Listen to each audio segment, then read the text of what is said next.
See you in the garden. Hi guys, just an update on the tomato grow here. There's a monster down here and he's just about ready to pick. Look at that, it's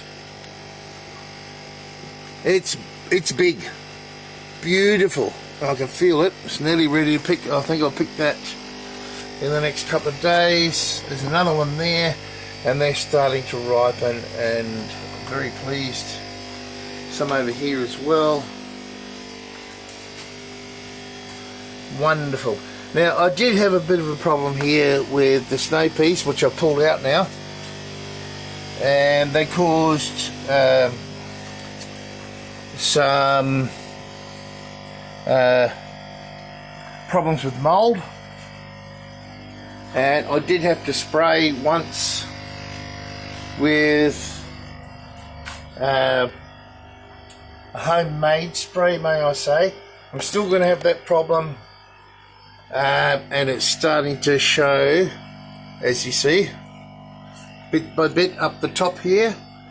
But I've got my other tomatoes now. I will grow, I will plant the mortgage lifter again. They have become my favourite tomato, but most of these are big beef.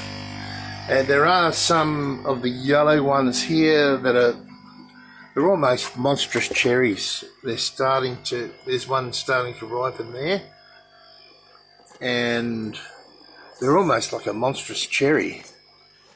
Oh, I just don't want to lift them up too much because, there we go, because they're all supported. Anyway, just letting you know. And look, I've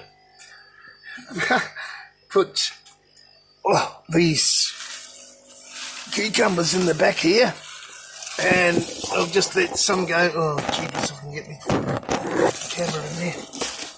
Pretty hard. But these are Lebanese cucumbers, and they'll let some go really big, and they're going to be awesome as well. Eating lots of them, as you can see. There's one right there, just for a comparison. You know, nice and tender and young. If you want them like that, if you like them a bit bigger, peel them. Another one there, and that's a pretty sparse plant.